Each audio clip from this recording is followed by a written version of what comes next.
Okay, let's just jump right into this. A pretty high-level Russian official just made this absolutely stunning claim, one that suggests there's a secret plan in the works to totally reshape global finance and, deal with America's gigantic debt. But is it just political talk, or is there actually something to it? So here it is, the core accusation. This comes directly from Anton Kobiakov, who's an advisor to Vladimir Putin. He's basically saying the U.S. has this grand plan to use crypto to wipe out the real value of its debt and leave the rest of the world holding the bag. And let's just take a second to appreciate the scale we're talking about here. $37 trillion. It's a number so big it's kind of hard to even wrap your head around, and it's right at the center of this whole theory. So, that really brings us to the big question of this whole explainer. Is this just some wild conspiracy theory cooked up by a geopolitical rival? Or is Kobiakov actually pointing to a very real, and maybe even inevitable, future for money as we know it? All right, let's start with Section 1, the 37 trillion accusation. We've got to understand exactly who's saying what before we can really dig into the theory itself. So the guy behind this statement, he's not just some random person. Anton Kobiakov has been a senior advisor to Putin for more than a decade. He's a really key person in shaping Russia's economic message to the rest of the world. So when he says something like this, it's widely seen as reflecting what the Kremlin is thinking.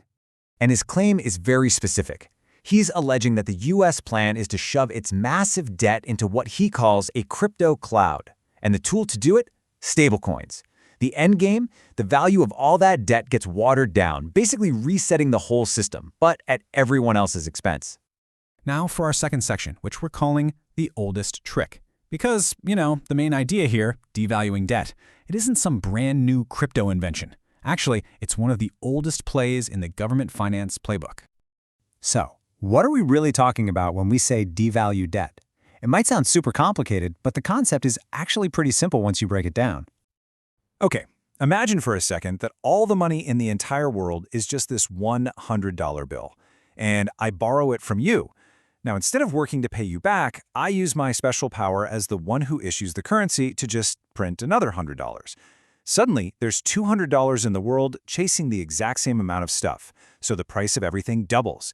Then I come back and hand you your original $100. It looks like I paid you back, but your money now buys only half of what it used to.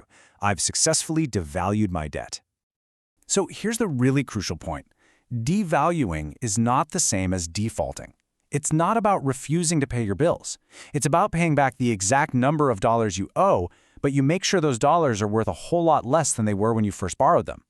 It's a really subtle but super powerful way of paying off debt through inflation.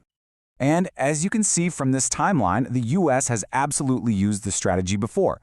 We saw it after World War II to deal with all that war debt. We saw it again during the high inflation 70s. And, well, we just saw it after the pandemic with the massive creation of new money. Okay, so that brings us to Section 3. Crypto changes the game. If this is such an old trick, what's so different this time? Well, this is where crypto comes into the picture and just creates a totally new dynamic. The real difference is who feels the pain. See, with old-school inflation, the pain is mostly felt at home. Americans see prices going up, and it becomes a massive, unpopular political problem. But with this idea of stablecoin-driven inflation, you get to export the pain. It's way more subtle politically, because the burden is shared by anyone around the globe who happens to be holding those digital dollars. And here's how it would work. The big stablecoins, like Tether and USDC, they're mostly backed by U.S. government debt. Treasury bonds.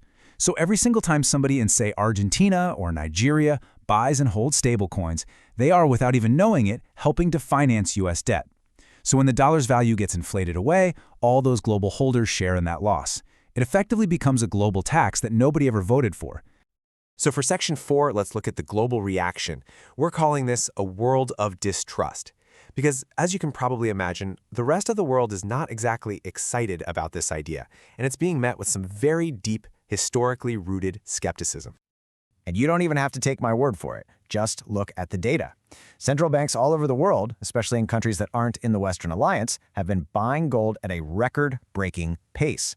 They are actively trying to find an alternative to a dollar system that they just don't fully trust anymore. To really get why this distrust runs so deep, you have to look at history. This quote from the source material really just says it all. Back in 1971, the U.S. did something that just sent shockwaves around the world. See, the United States had promised the entire world that their dollars were as good as gold, that you could convert them at a fixed rate. Then, basically overnight, President Nixon went on TV and just cut that link. He unilaterally broke the promise. So, from the perspective of other countries, the US just changed the rules of the game to suit itself. So the question they're asking is, what's to stop them from doing the exact same thing again with some new digital just trust us system? And this leads us right to our final section, the backdoor approach. The theory argues that the most likely way this would all happen isn't through some big public announcement, but through something way more subtle and deniable.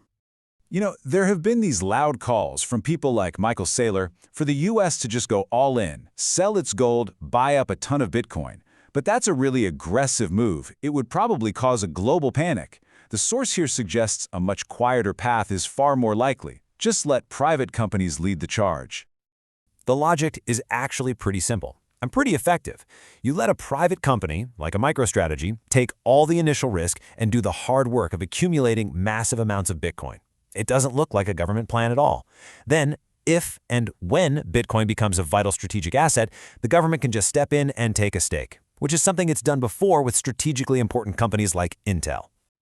This approach lets the US experiment without causing a huge global crisis. It's gradual, it's subtle, and it's completely deniable right up until the day it becomes official policy.